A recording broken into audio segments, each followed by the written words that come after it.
So, good afternoon mga paps. So, dito tayo ngayon sa Batungan. So, ayan o. Bundok ng Batungan mga paps. Medyo may kalayuan dito sa lugar na kinakaroon natin. Pero susubukan pa rin natin kumuha ng footage dito sa bundok na yan. Hindi ko alam kung mapapalapit natin papunta niya kasi medyo may malakas yung hangin eh. Yan o. Papansin nyo yung dahon. Gumagalaw. Hindi ko alam kung kakayanin niya. So, subukan natin to guys. Tara!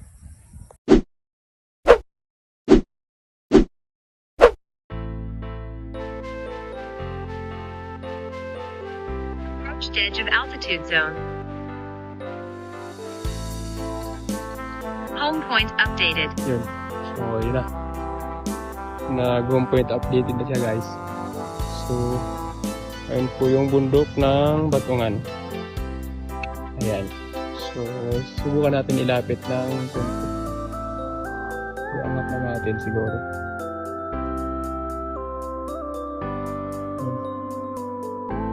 Kukuha tayo ng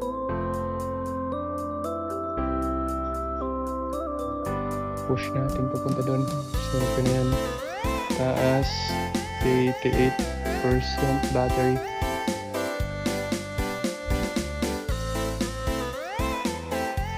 So, may 23 satellite tayo. So, yun. So, medyo may kalayuan pala talaga.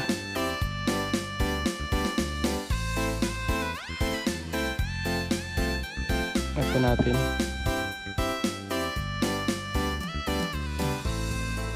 Yan ito natin.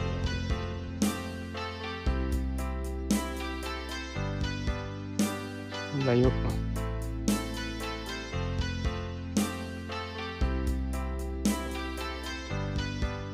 Okay. Angat pa natin 50.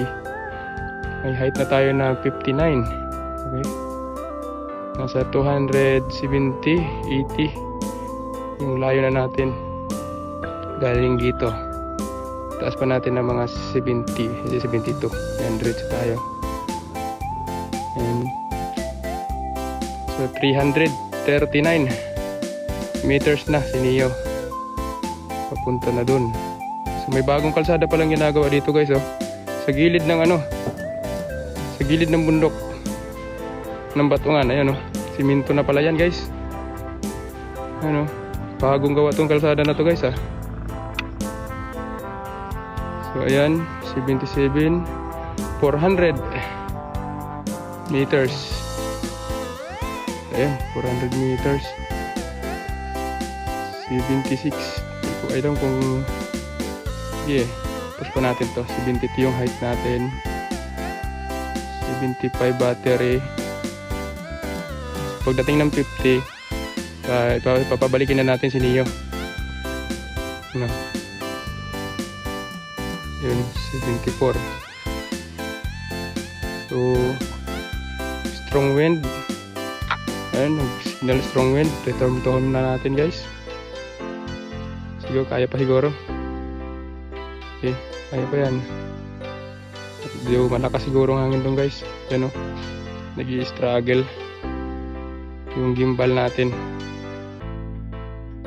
72,600. Ayan, malapit na. Malapit na si Neo doon. Mahihirapan si Neo pagpabalik dito guys. Ayan, sa RC okay naman. Satellite okay naman. 600 na guys. 600 na. So malapit na si Neo doon. Ayan, sa bundok ng Batungan na halos dinadayo ng karamihan dito kapag mahal na araw. Okay, 68 battery. 700 meters yung layo na natin. So, first time guys kay Neo. Ito kalayo. 72. So ayan, kukuha tayo ng 67 ayan. So, malapit na guys. Ito, nasa Batungan na tayo guys. Bundok ng Batungan. So 1 meter. 1 kilometer na. Papalo na 1 kilometer guys. Ayan, si Neo. So, ayan. 65. Return to natin. Ayan, mga ibon. Yan lang. Ayan, mga ibon guys. Mga ibon guys. Nahabol ng mga ibon guys. Sino? Layo yan.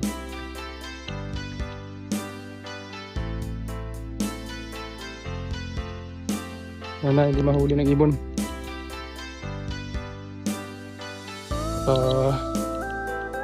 Kinabahan ako dun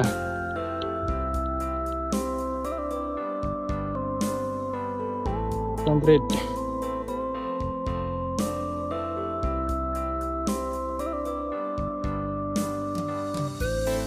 Ayun. Nasa 80 meters yung taas na pabalik.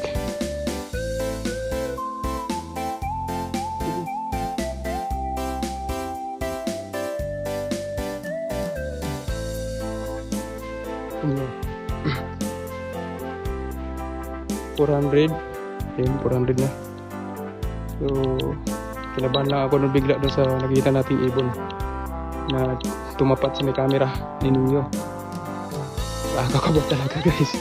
Dahil first time ko nung pinalipad si Nino ng ganito kalayo sa pwesto natin. At saka medyo malakas yung hangin. So far nakaya naman yung lakas ng hangin.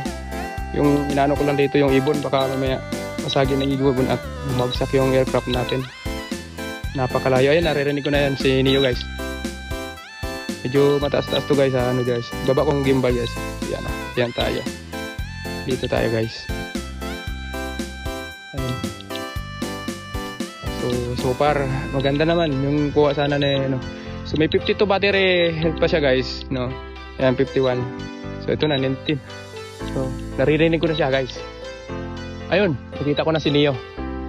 Buti na lang at iniwanan ng ibon, no? Hindi siya inabol. Ayan na. Ayan tayo. Ayan tayo guys, oh. Ayan. So ayan na, pababa na si Neo guys. Very good at Landing. nakuha niya yung ano, naabot niya yung batungan kaso kinabahan lang talaga ako doon sa ibon na nagpakita doon sa camera. No? Mapapansin niyo naman doon sa may camera na ano, meron ibon eh. Mga dalawa or tatlo, hindi ko lang maano kung dalawa or tatlo sila. So nakakakaba din dahil siyempre first time natin magpalipad ng ganito kalayo at medyo malakas talaga yung hangin guys. Ayan. So ito na si Neo guys. Dito na. Buti nakabalik si Neo ng ligtas, no? Walang nangyari. So nakakabag talaga din sa ibon. Walang yung ibon talaga yan.